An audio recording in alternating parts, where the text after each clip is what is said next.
देश में नए कानून लागू होने को लेकर परबत्ता थाना, भरतकांड थाना समेत मड़िया और पीत थाना में बैठक हुई आयोजित। पहुंचे दर्जनों लोग। पूरे भारत देश में आज से 3 नए आपराधिक कानून लागू हो गया है।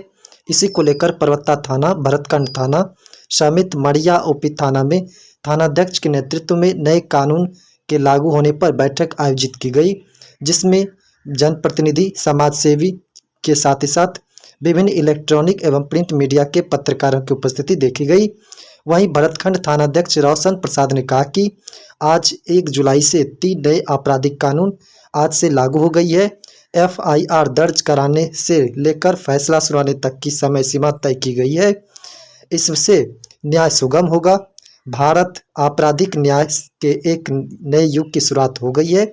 1 जुलाई से देश में आईपीसी, सीआरपीसी और भारतीय साक्ष्य अधिनियम की जगह 3 नए कानून आप भारतीय न्याय संहिता, भारतीय नागरिक सुरक्षा संहिता और भारतीय साक्ष्य अधिनियम लागू हो रहे हैं। जबकि मड़िया ओपी थानाध्यक्ष मोहम्मद फिरदौस ने कहा कि नए कानून से मुकदमे जल्दी निपटेंगे और तारीख पर तारीख के दिन लद जाएंगे। 1 जुलाई की तारीख शुरू होने के बाद घटित हुई सभी अपराध नए कानून में दर्ज किए जाएंगे। इतना ही नहीं, वहीं परबत्ता थाना परिसर में बैठक आज की अध्यक्षता कर रहे परबत्ता थानाध्यक्ष अरविंद कुमार ने कहा कि भारतीय संसद से पारित 3 नए आपराधिक कानून 1 जुलाई 2024 से लागू होने जा रहे हैं, जिससे मानव अधिकारों व मूल्यों को केंद्र में रखा गया है। नए कानून में अब भारतीय दंड संहिता 1860 की जगह भारतीय न्याय संहिता 2023, दंड प्रक्रिया 1973 की जगह भारतीय नागरिक सुरक्षा संहिता 2023 और भारतीय साक्ष्य अधिनियम 1872 की जगह भारतीय साक्ष्य अधिनियम 2023 लगा। इस कानून में दंड की जगह न्याय पर विशेष बल दिया गया है।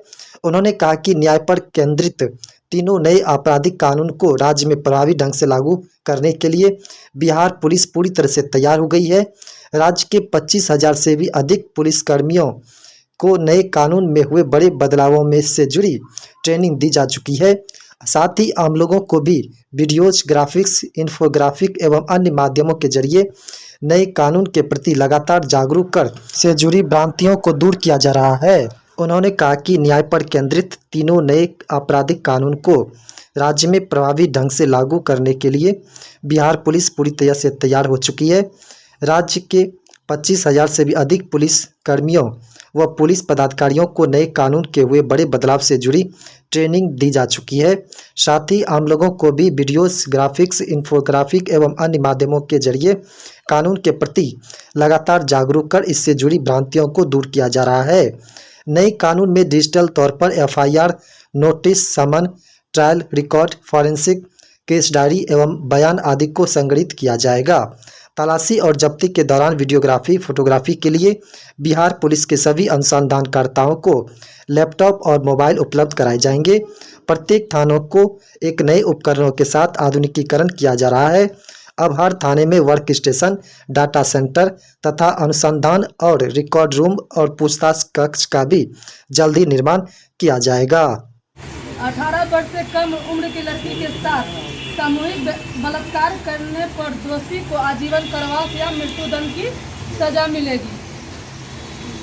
शादी का झांसा दे या झूठे वादा या नकली पहचान के आधार पर लड़की के साथ यौन शोषण करना अब आपराधिक कृत्य माना गया है।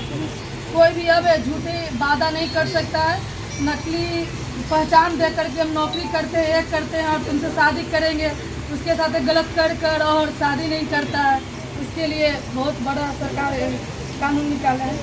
अब चिकित्सा 7 दिन के अंदर में जो भी महिला के साथ रेप हुआ है, बलात्कार हुआ है, 7 दिन के अंदर मेडिकल रिपोर्ट किया। तो पहले हम लोग 379 में केस दर्ज करते थे, उस चीज़ को एक अलग सेक्शन लाया गया है और वो है सेक्शन BNS का 304।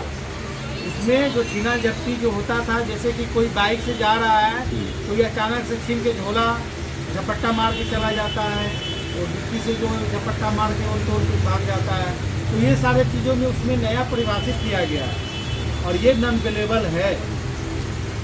उसके साथ ही है भारत की एकता, अखंडता और संप्रभुता, सुरक्षा व आर्थिक सुरक्षा के लिए खतरा पैदा करने या किसी समूह में आतंक फैलाने के लिए किए गए कृत्यों को आतंकवादी गतिविधि मानी जाएगी।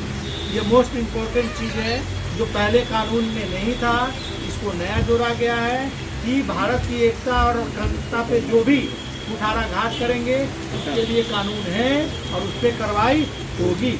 अब क्या है, पहले कानून में था राजद्रोह, अब राजद्रोह को हटा दिया गया है। राजद्रोह की जगह पे देशद्रोह शब्द का इस्तेमाल किया गया है। नए कानून में संगठित अपराध को स्पष्ट रूप से परिभाषित कर दिया गया। पहले पुराने कानून में संगठित अपराध नहीं थे, अब संगठित अपराध हो गए। संगठित दो तरीके से है, बड़ा छोटा। छोटा में जैसे कि चोर है, चोर का गिरोह है, वो एक संगठित अपराध कहलाएगा और उस पर कार्रवाई होगी। डकैती है जो कि एक संगठित अपराध कहलाता है। कहीं कोई बैठे हुए हैं, हम कहीं रोड जाम कर दिया गया, रोड जाम कर उसमें जो है संगठन आपने किसी को उकसाया कि चलो तुम ये करो, दूसरे भी व्यक्ति को उकसाया, तो वो एक संगठित अपराध है। और इस संगठित अपराध इस कानून में बहुत ही कठोर कानून बनाया गया है इस चीज़ को लेकर। उसी तरीके से इस संगठित अपराध में बड़ा भी है, जैसे कि आतंक फैलाना, वो भी एक संगठित अपराध का ही रूप है, तो उसमें भी कार्रवाई होनी है। तो ये चीज़ कृपया कर आप लोग ध्यान दीजिएगा। पहले चोरी क्या था, 379 में आराम से बेल मिल जाता था और उस घटना को एक संगठित अपराध माना गया है इस कानून में, नए कानून में। अब क्या है, त्वरित न्याय। त्वरित न्याय क्या है, जो मैं पहले ही बोल रहा, ये तय सीमा के अंदर न्याय दिलाने के लिए बीएनएस में 45 धाराओं को जोड़ा गया है। हम पढ़ेंगे आगे।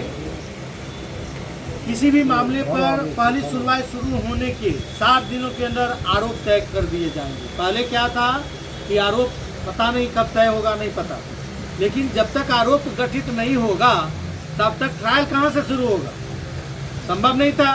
अब क्या है कि बाध्यता है कि 60 दिनों के अंदर आरोप तय कर देना है। आरोप तय हो जाएगा, ट्रायल शुरू हो जाएगा। जो उसमें दोषी होगा सजा मिलेगी, जो निर्दोष होगा छूटेगा। उसमें मैं जैसे पहले बताया कि 3 साल के अंदर हमको उसमें न्याय पीड़ित पक्ष को दे देना। उसके बाद है आरोप तय होने के 90 दिन बाद घोषित अपराधियों की अनुपस्थिति में भी कानूनी कार्यवाही शुरू हो जाएगी। एक चीज़ बहुत ही इम्पोर्टेंट चीज़ मैं बता रहा हूँ अभी आपको कि जैसे ही आरोप तय हो जाता है 90 दिन के बाद यदि जो घोषित अपराधी है अगर वो सरेंडर नहीं भी करते हैं तो उसके विरुद्ध में कार्रवाई जारी रहेगी। उसको जैसे कि पहले क्या होता था, चार्जशीट, जैसे कोई एक्यूज भागा हुआ है, चार्जशीट नहीं, आरोप गठन नहीं हो रहा, कोर्ट भी नहीं ले रहा, नहीं, पहले उसको पकड़िए, सरेंडर करिए, तब हम आरोप शुरू करें, आरोप गठन करेंगे, उस पर कार्रवाई करेंगे। अब के कानून में ऐसा नहीं है।